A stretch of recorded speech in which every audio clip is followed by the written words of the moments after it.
사도신경 하심으로 신앙 고백하겠습니다.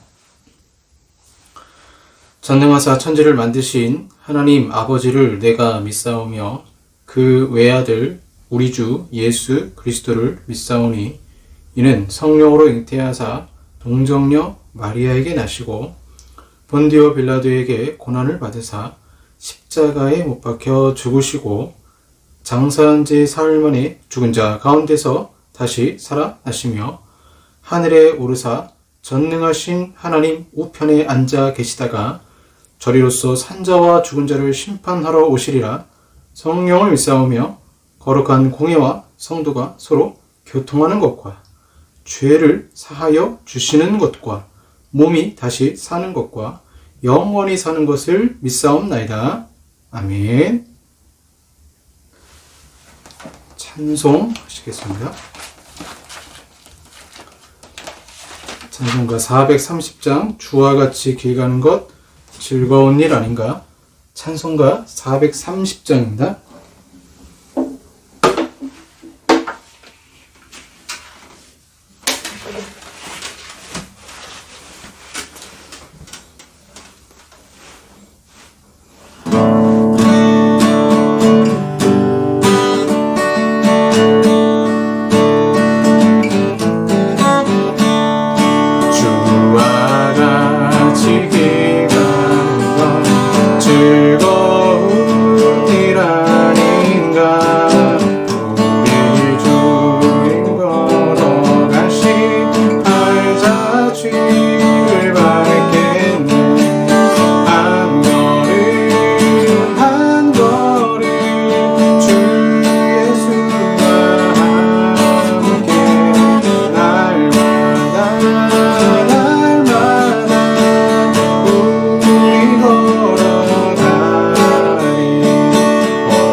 기도하겠습니다.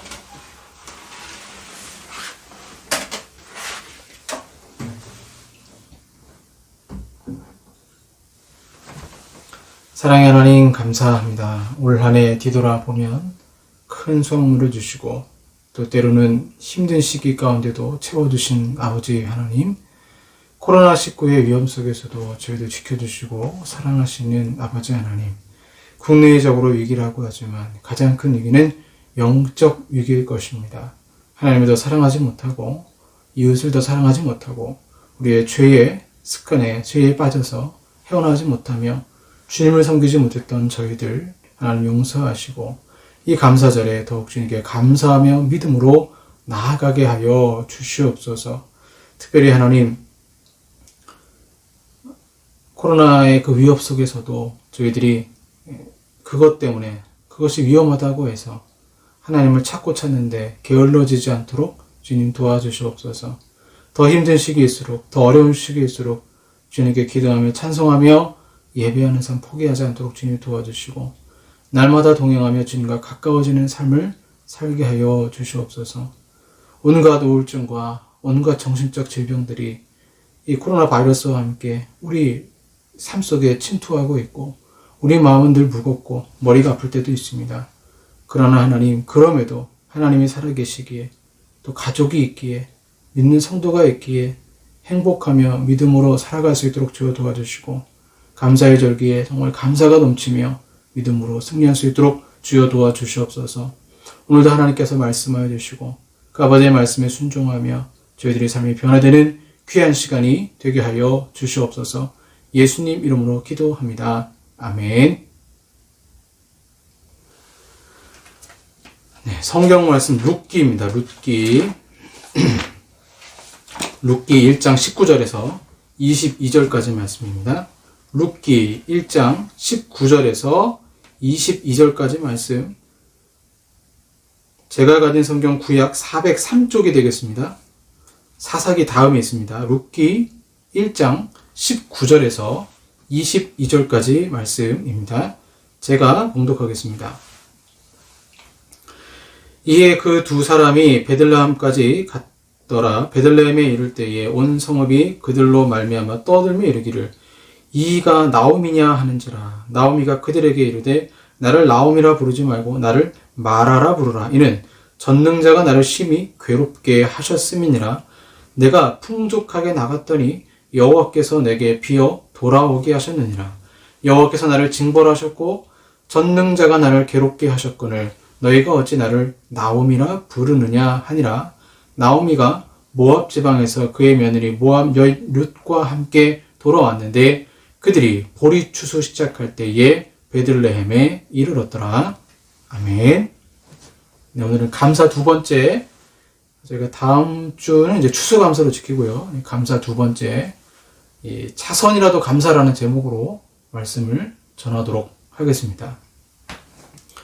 소설 흑사는 하나님을 믿는 신앙으로 인해서 박해를 받았던 정약용 그 가문과 민초들의 굴욕, 그 소용돌이 속에서의 삶을 그리고 있습니다.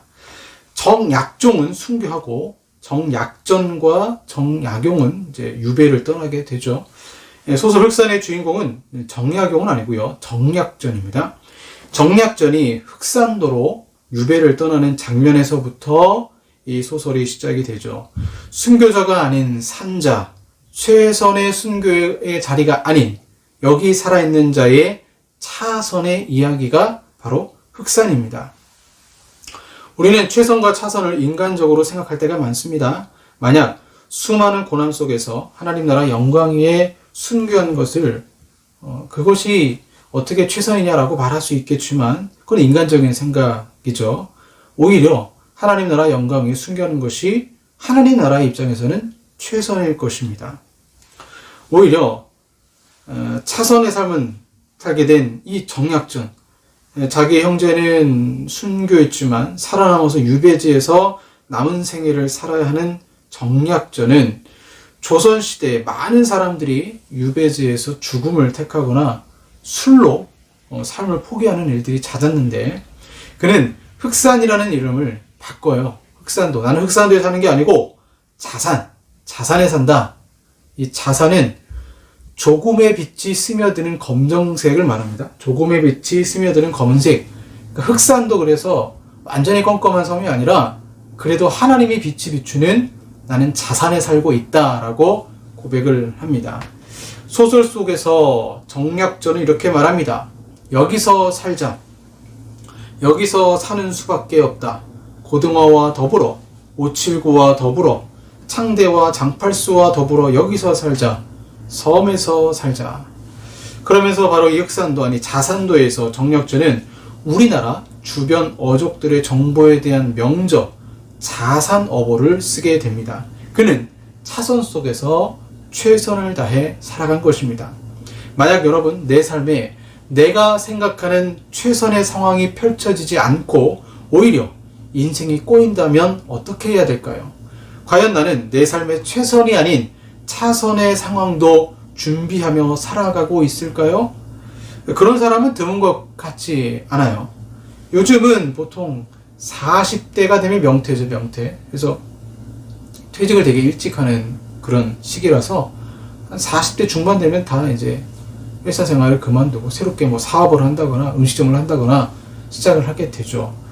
그렇게 이제 갑작스럽게 은퇴 이후의 삶을 준비하지 않다 보면 뭐 성경에도 나오죠. 속히 잡은 사업은 망한다고 하잖아요. 속히 잡은 사업은 망한다라고 말하고 있기 때문에 차선에 대해서 준비하지 못한 상황 속에서 떠밀려서 차선책을 걸어간다 보면 참 그 길은 고난과 험난의 길인 것 같습니다.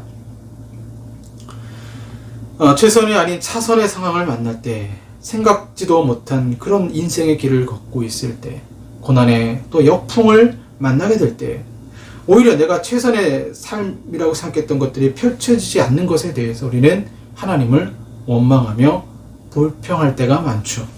중요한 것은 최선의 상황이 아니다 하더라도 그에 따른 차선을 준비하거나 또는 갑작스럽게 만나더라도 적응하는 것입니다.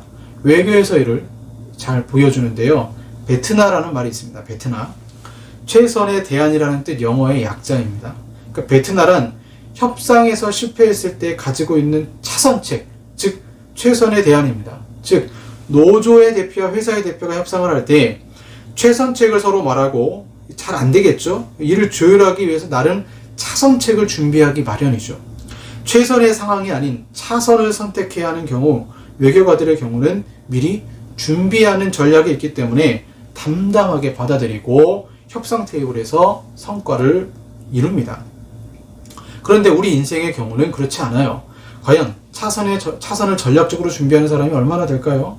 오늘 우리는 룻기에 나오는 나오미를 보면서 차선이라도, 그럼에도 내가 갑작스럽게 차선이라는 상황 속에 만났음에도 불구하고 그럼에도 감사해야 될 이유를 한번 찾아보겠습니다. 룻기 1장 1절에 사사들이 치리하던 때에 이렇게 나와요. 그 땅에 흉년이 드니라 이렇게 나옵니다.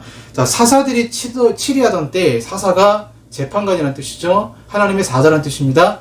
그러면 왠지 신앙도 좋고 하나님을 잘 섬길 것이라고 생각했지만 그렇지가 않죠. 사사기 21장 마지막 절 25절은 이렇게 나옵니다. 그때에 이스라엘에 왕이 없으므로 사람이 각각 자기의 소견에 옳은 대로 행하였더라. 마음에 우상이 가득하고 하나님을 섬기질 않습니다. 사사 시대는 영적 암흑기 시대였어요. 사사라고 하는 삼손은 여성 평력이 있었고 입다는 자녀를 서원해서 죽였습니다. 정상적인 사사 온니엘, 드보라, 사무엘 정도일 뿐 비정상적인 지도자들이 훨씬 더 많았습니다. 이스라엘의 영적 상태는 더욱 심각합니다. 여호수아가 죽고 하나님을 섬기던 장로들도 죽자 신앙 정수가 잘 안 되어서 레위입이 첩을 두고 그 첩이 이제 죽게 되죠. 그 죽게 된 것에 대해서 화가 나서 12토막 내서 각 지파에 보내버리고, 그에 따라서 이 살인자가 레위 지파 사람이라 해서 이 살인자가 베냐민 지파라고 해서 베냐민 지파를 거의 몰살시키는 그런 안타까운 사건들이 계속 나오는 영적 암흑기 시대가 바로 사사 시대이죠. 그러니 여러분, 이 룻기 1장 1절에서 사사 시대 때 흉년이 들었다는 것은 결코 우연이 아닙니다. 당연하죠. 그들이 하나님을 제대로 섬기지 않았기 때문에 기근과 흉년이 가나안 땅에서 영적 상태가 황무지의 모습으로 나타난 것이죠. 오늘 본문에 유다 베들레헴의 한 사람 엘리멜렉, 그에게 있어서 최선의 삶은 비록 흉년이 든다 할지라도 베들레헴이라는 말 자체가 떡집이라는 뜻이죠. 하나님 말씀의 집. 이 베들레헴에서 남아서 유업을 지키는 거였어요. 자기 기업을 지키는 거. 그러나 성경에는 분명 모압으로 가지 말라고 분명히 명령했음에도 불구하고 이들은 흉년이 들자 우상 숭배로 가득한 땅, 바로 모압 땅으로 가는 차선이 아닌 최악의 선택을 하고 말았습니다. 최선의 삶도 포기했고 차선도 포기했고 최악의 상황을 선택한 거죠. 그에 따른 대가가 얼마나 심각한지요. 엘리멜렉은 죽고 그의 아내 나오미와 며느리들만 살아남고 두 아들 말론과 기련도 모압 땅에서 죽고 맙니다. 최악의 선택을 한 상황에서 최악의 상황이 펼쳐진 것이죠.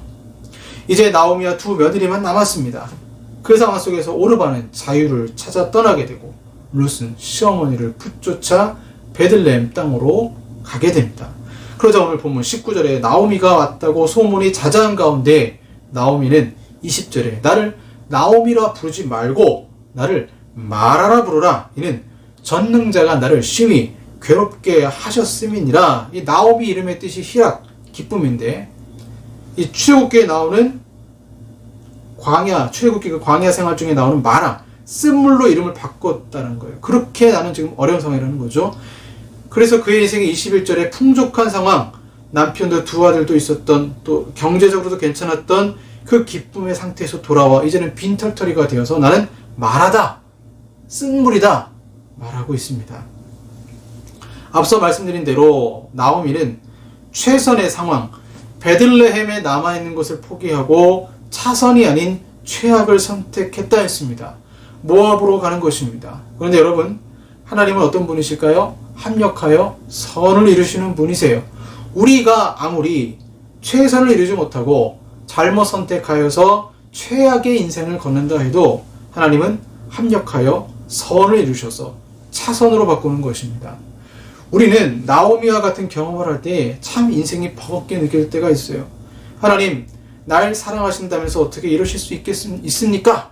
반문하기도 하고, 제가 바랐던 것이 나쁜 것도 아니고 하나님 잘 섬기면서 이 한 세상 행복하게 사는 것뿐인데 왜 제 꿈을 앗아가시나요?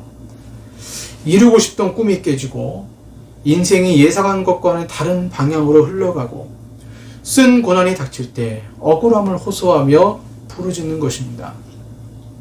상담학자 레리 크랩은 룻기에 나오는 나오미의 이야기로 깨진 꿈을 통해 보이시는 하나님의 마음을 말합니다.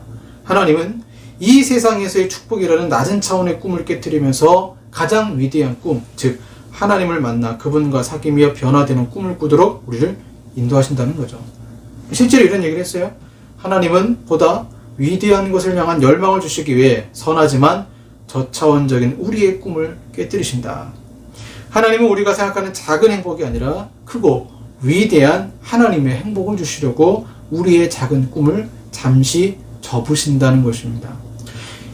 책에 이렇게 나옵니다. 이렇게 저차원적인 꿈이 깨어져 고통을 느끼는 과정을 통해 우리는 스스로가 진정 원하는 것이 세상적인 축복이 아니라 하나님을 만나고자 하는 열망임을 자각하게 된다. 그리고 바로 그 순간 우리의 삶 속에서 혁명이 시작되는 것이다. 우리의 꿈이 깨어지는 것은 결코 우연이 아니다. 이러한 실패의 사건들은 거대한 퍼즐의 한 조각이자 진정한 기쁨이라는 종착역을 향해 나아가는 기나긴 여정 속에서 반드시 거쳐야 할 관문이다. 꿈이 깨어질 때 우리는 고통을 느낀다. 이 고통이야말로 우리가 하나님의 품에 안길 수 있는 기회이다. 또한 하나님께서 우리에게 최상의 축복을 주길 원하신다는 것과 우리 안에 하나님과의 만남을 향한 열망을 깊이 자리 잡고 있다는 것을 깨달을 수 있는 기회이다. 여러분, 이제 본문에 나오미는 최악의 상황에서 벗어나 하나님이 인도하시는 차선의 인생이 시작되게 됩니다. 우리는 넘어졌다고 생각하고 심각하게 패배했다고 여겨지지만 아니에요. 그때부터 시작됩니다. 차선의 인생이 시작되고 하나님 입장에서는 그 사람을 변화시킬 수 있는 최상의 상황이 펼쳐지도록 인도하시는 거죠. 시편 119편 71절에 이런 말이 나옵니다. 고난당하는 것이 내게 유익이라. 이로 말미암아 내가 주의 율례들을 배우게 되었나이다. 고난을 당해야 미련한 사람은 주의 법, 말씀을 깨닫게 된다는 거죠. 나오미에서 마라가 된 슬픈 인생이 아니라 이제 하나님은 그 누구도 예상할 수 없는 계획들을 그의 인생에 펼쳐주시는 것입니다. 그 차선이 무엇일까요? 바로 나오미의 며느리 룻을 하나님의 도구로 사용하는 것이죠. 기업을 잃어버린 나오미, 먹고는 살아야겠고 기업물을 짜 보아스의 밭에 가서 이삭 줍기를 하라고 합니다. 신명기 율법은 이 까치밥처럼 곡식을 다 거두지 않고 일부는 흘려서 가난한 자들과 동물이 먹고 살 수 있게끔 배려하고 있죠. 어떻게든 먹고 살아야 하니까 룻이 그 일을 감당했던 것입니다. 그때 보아스의 밭에서 열심히 일하던 룻을 보고 이미 소문을 들었던 보아스가 나오미를 더 챙겨주죠. 저는 룻기를 읽으면서 인상적인 것이 사선으로 우리 인생이 내몰질 때의 삶의 태도, 룻의 삶의 태도였어요. 룻기 2장 11절 13절을 보시면 보아스가 그에게 대답하여 이르되 내 남편이 죽은 후로 내 부모와 고국을 떠나 전에 알지 못하던 백성에게로 온 일이 내게 분명히 알려졌느니라. 룻의 입장에서는 모압이라는 최악의 상황에서 베들레헴이라는 최선의 선택을 한 거죠. 나오미는 베들레헴을 떠났지만 같이 이제 룻은 베들레헴으로 돌아왔어요. 그러니까 나오미의 입장에서는 최악을 선택했지만 그렇게 하나님은 합력하여 선을 이루셔서 룻에게는 최선의 상황을 마련해 주신 것이죠. 12절에 여호와께서 내게 행한 일에 보답하시기를 원하며 이스라엘의 하나님 여호와께서 그의 날개 아래에 보호를 받으러 온 내게 온전한 상 주시기를 원하노라 하는지라 축복을 해주죠. 자, 룻은 종들을 시켜서 죽는 룻을 방해하지 말고 보아스가 종들에게 시켜서 방해하지 말아라 이렇게 얘기하고 16절에서는 또 그를 위하여 곡식 다발에서 조금씩 뽑아버려서 그에게 죽게 하고 꾸짖지 말라 하니라. 보아스 참 멋진 남자죠. 그냥 자칫 구제해주면 나오미도 룻도 자존심이 상할 텐데 당당하게 일할 수 있도록 배려해주고 있고 심지어 조금씩 뽑아버리라고까지 말하고 있습니다. 이때 여러분 룻의 태도가 중요해요. 17절, 2장 17절을 보시면 룻이 밭에서 저녁까지 죽고 그 죽은 것을 떠니 보리가 한 에바쯤 되는지라. 룻은 저녁까지 일했습니다. 하루만 그렇게 일한 게 아니죠. 하루만 그렇게 살지 않았습니다. 계속 저녁까지 허리를 굽히며 일했을 것입니다. 저는 이것이 차선의 인생이라도 하나님은 복을 주신다라는 것을 알게 되는 거죠. 복을 받을 수밖에 없어요. 그녀의 삶의 태도가 그렇습니다. 허리가 얼마나 아프겠어요? 농사 힘들잖아요. 그 아픈 허리를 이끌고 계속 저녁까지 이삭 죽기를 했다? 굉장한 일인 거죠. 복을 받을 수밖에 없는 여인입니다. 차선의 상황인데 하나님은 룻을 사용하십니다. 보아스가 길어 물을 자가 되어서 룻과 결혼하여 후사를 남겨 2세 다윗 그리고 예수 그리스도의 왕의 족보에 마태복음 1장에 나오는 당당한 예수 그리스도의 족보에 이방 여인, 그것도 모압 여인 룻의 이름이 기록된 것이죠. 최선이 무너지고 최악을 선택했다가 하나님의 은혜로 차선의 삶을 사는 가운데 예수 그리스도의 족보에 이름이 올라가는 놀라운 축복을 받게 된 것입니다. 그래서 우리는 차선이라도 감사해야 되는 것이죠. 저도 이제 벌써 야간 일을 한 지가 작년 8월 장마 때, 장마 거의 끝나갈 무렵에 시작을 했으니까요. 이제 1년이 넘었죠. 제가 생각한 최선의 상황은 한 교회 담임 목사가 되어서 말씀으로 성도들을 섬기는 것이었습니다. 군대에 있을 때 이제 저에게 군대 목사님이 이제 군대 있을 때도 제가 설교를 했었는데 가끔씩 설교를 했었는데 참 군 목사님하고 친했어요. 그 목사님이 농구를 좋아하셔가지고 점심시간만 되면 저를 불러가지고 1대1 농구를 하자고 해서 한 번도 저를 못 이겼는데 뭐 제가 안 받았죠. 친하게 그 목사님과 지내는데 제가 이제 전역할 무렵에 목사님이 책을 선물해 주셨어요. 그 책 이름이 뭐였냐면 잡초 같은 인생에 베푸시는 하나님의 은혜였습니다. 잡초 같은 인생에 베푸시는 하나님의 은혜. 제가 군대에서 이제 작업을 하다가 2번 죽을 뻔했기 때문에 그때 이제 살아났거든요. 전기 감전 당한 적도 있고 옥상에서 일하다가 떨어졌는데 그 바닥이 모래사장이 나서 산 적도 있고 한데 그런 걸 다 아시고 군생활 고생 많이 했더라고. 책을 선물해 주셨습니다. 그런데 진짜 그 책처럼 제가 생각한 최선의 상황은 펼쳐지지 않았습니다. 어쩌면 우리는 코로나19로 많은 부분 최선을 내려놓고 하나님의 인도하심 따라 차선의 삶을 살고 있는지 모르겠습니다. 야간 일을 하면서 기도도 더 깊게 하고 주님을 더 찾게 되고 삶의 애환이라고 할까요? 딱 한 번 갔던 택배 상하차를 하면서 그 일이 얼마나 힘든지 하루 만에 몸무게 2kg가 빠지더라고요. 정말 이 일을 하는 사람들이 존경스러웠습니다. 그리고 이제 야간에 지하철, 전기일하고 또 철거일을 하면서 무거운 걸 많이 들었는데 참 더럽기도 하고요. 천장에 들어가다 보니까 온갖 오염물들이 다 묻게 되는데 참 대단하다는 생각이 들고, 지금은 이제 야간에 이제 배송 일을 간간히 하고 잘 적응하고 있습니다. 제가 원하는 최선의 상황은 아닙니다.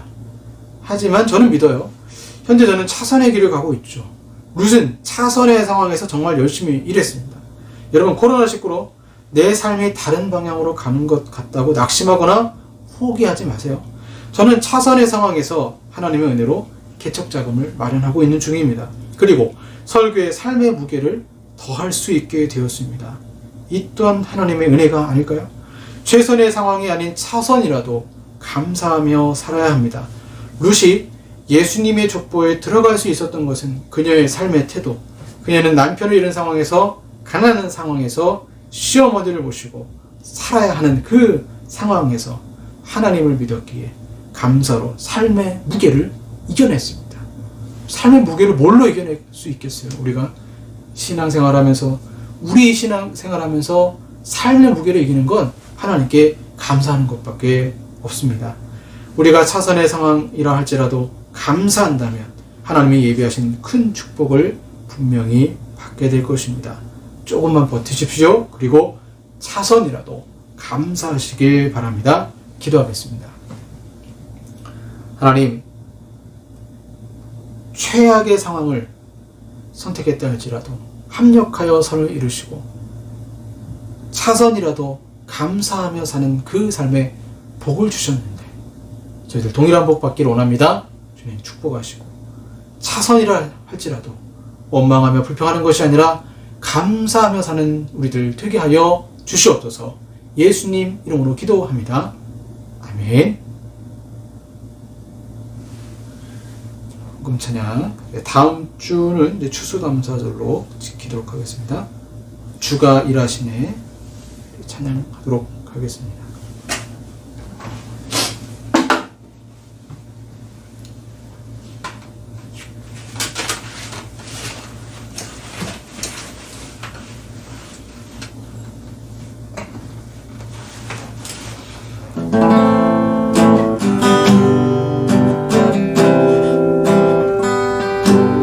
날이 저물어 갈 때, 빈들에서 걸을 때, 그때가 하나님의 때. 내 힘으로 안 될 때, 빈손으로 걸을 때, 내가 고백해 여호와 이래.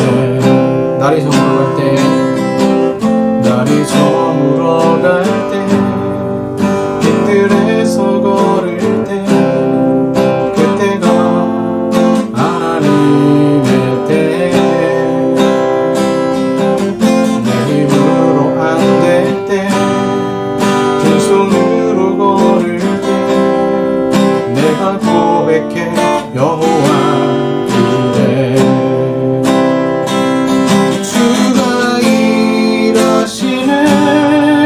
주가 일하시네.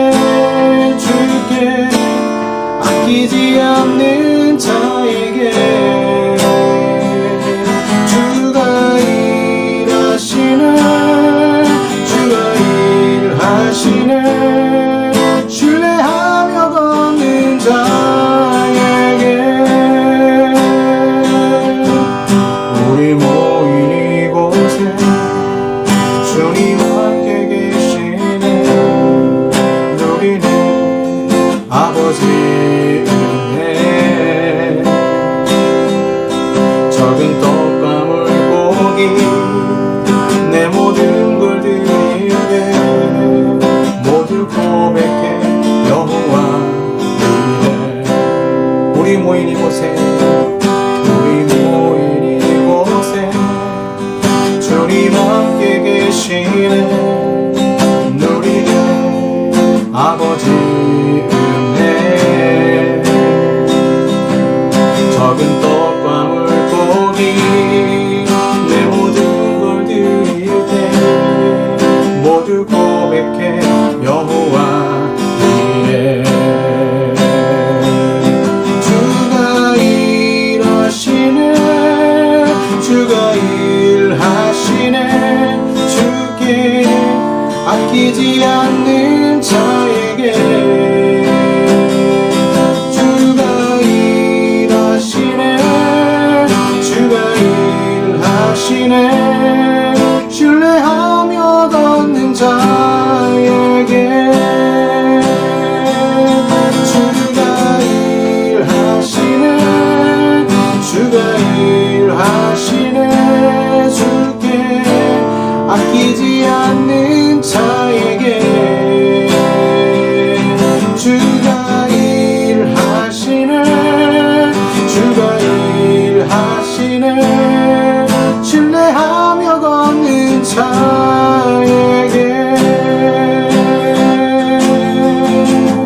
기도하겠습니다.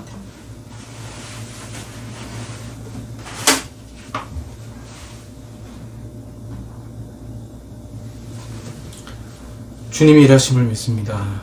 날이 저물어갈 때 빈들에서 빈손으로 그렇게 인생의 고난이 닥칠 때에도 그 상황에서 하나님이 일하심을 믿습니다. 언제나 우리의 삶 속에 일하시는 그 하나님 감사함이 예물드립니다.